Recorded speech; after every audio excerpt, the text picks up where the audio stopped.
What is up, boys and girls? Welcome back to another episode of Slip Angles. What are we calling this project?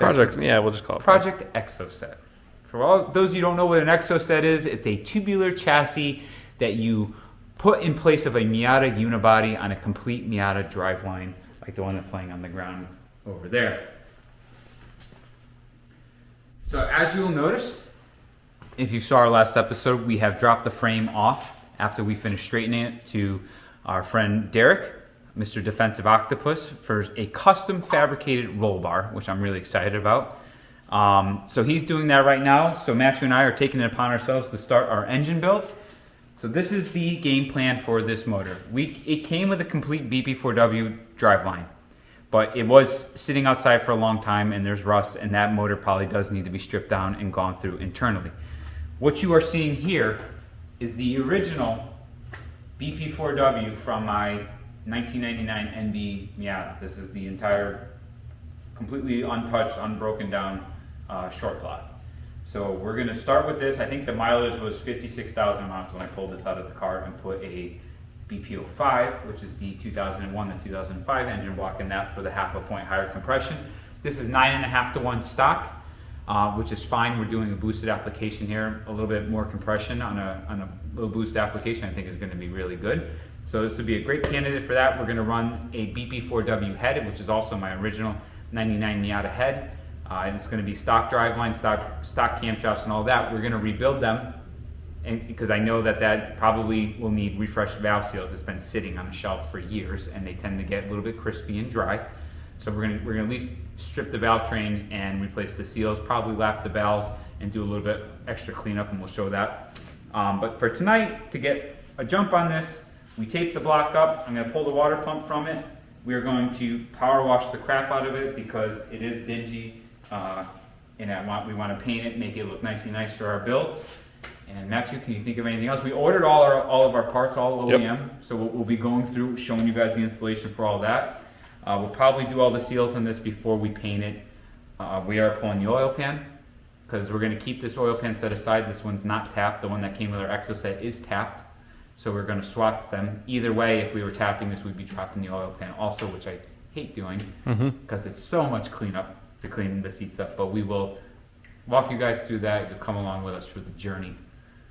And that's it. So I'm going to pull the water pump now.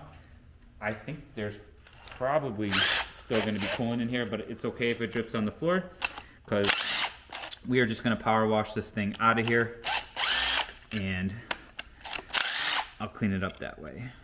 Let's see. Oh no, looks pretty dry. Bone dry. Oh, look at that. And look at how, oh wow. Look at that impeller. Super rusty. Seized. Oh no, it's not. It spins. There's resistance in it though. It's not the cast impeller though. No, I know that's OEM. These are sought after now. The all aluminum ones, right? Oh, I thought the cast impeller is the one you want. Oh, I don't know. That's metal, steel. Yeah. Oh, either way, it's going in the garbage. We got a brand new for it. Yeah, we got OEM Mazda stuff. Oh yes. Well, I should say it's brand new. It's probably refurbed. Yep. All right. Yeah. Let's fire this thing up and. I mean, it's not a big deal. I know it's not a big deal to get water in the water passages, but should we tape that up or no? No. It's just water in the water passages. Yep. Well, it'll drain out. Yep. All right. We're going to time lapse. Here we go.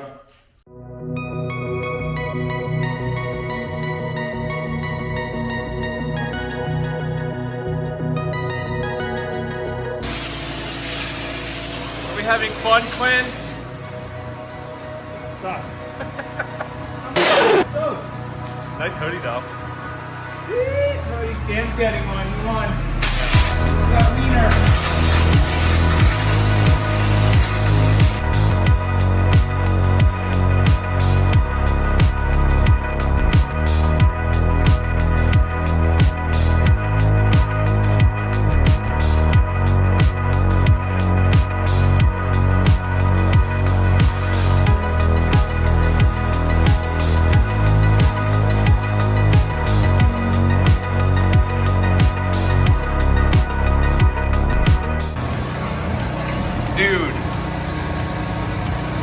Bro, no good.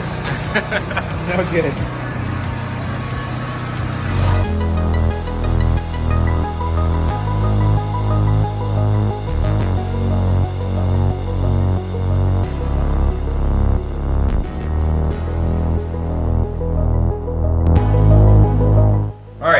So that was a wet mess. I'm soaked. But I'm gonna take this time, I'm gonna clean up the surface on here real quick. For the block, because it's iron, I like using these universal surface cleanup discs. I think these are the brown ones.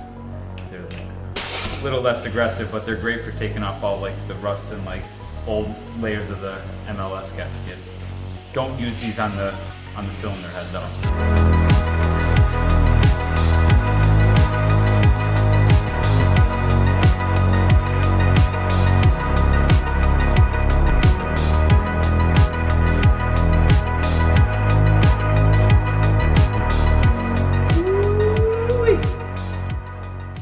Look at that shiny block right there. Shiny. And actually, look at it. I whacked this, and you can see the BP in the block stamp on it. Who would have thunk it was under all those layers of rust? Yeah, I love those surfacing discs. I'm trying to remember. I said don't use it on your aluminum head. I don't think I've ever used them on the head. I'm pretty sure I use a razor blade and do the heads by hand. That's gonna be a fun video. But like also looking at all the pits and stuff in the steel, I don't know if it really even matters if you like. As long as it's straight, right? As long as it's straight. I think they sell less abrasive ones. I just don't remember which is what by the colors. If you get like a really soft one, you could probably use that on aluminum head. I feel like I've done that before because I got impatient, but I don't know. So anyways, when we pick this back up, I know this wasn't that eventful tonight, but these are the things that we do to make the build nice. We want the block to hold paint. We want everything to look pretty when you pop the hood or whatever the nose cone. Has. We take the bonnet off of the Exocet. But when we come back, we will actually start installing the seals on this block, stripping the head to refresh the head. We're going to lap the valves on it, clean all the carbon off of them, put new seals in it. And I'm trying to think, Matt, can you think of anything else? I guess after that would be paint. Yeah. Tap the oil pan for the turbo drain. We've got ARP head studs for it. Oh, no, wait, I'm sorry. We're not tapping this pan. We have a tap pan. Yeah, we have a tap pan, yeah. Yeah. We have ARP head studs for it because it's going to be boosted application. So for right now, we're gonna tune it to about 250, 260 at the wheels. See how it is. Because what's Tom's, 240? Yeah, that's what we guessed. I mean, he's somewhere around 13, 14 PSI. So it might even be less than that, like 230 something. Yeah, but it really depends on the health of the engine and everything and tuning and true. Yeah. So yeah, we're gonna start there, and we were kind of talking about what we were gonna do with the original BP4W short block, and let us know in the comments what you guys want to see. But we're thinking that might be worth stripping down, doing pistons and rods. And that's one thing I haven't done because I've been real like adamant about like not touching something that's good. Because once you undo those rod caps, like you're just introducing a whole can of worms. But I feel I'm at the age where I'm mentally mature enough. You know, I can follow the manual and I can clearance those rod bearings appropriately and not screw it up. You know who did a phenomenal job building a Miata engine? Greg Peters? Yes. He really did a great. Did. I watched every single video. He was really meticulous about everything. He did a phenomenal job. He did. He inspired me to want to do that myself. So maybe we should do that. Yeah. But that's got to be a little bit more long term. I just want to get the Exocet together, running, have some fun with it. Exactly. And then we could start tackling the pistons and rods. Yeah. So that's it for this one, guys. Thank you all so much for tuning in. If you like this content, give us a like and a subscribe. Let us know in the comments if you think it sucks. Let us know in the comments also. We want to hear what you think. Give us your input on where you want to see this build go for the future. And check out our webinars on slipanglemedia.com where we give away awesome tuner parts. It helps us support the channel, but it also gives us a way to give back to you guys as the viewers. So thank you all so much. Till next time.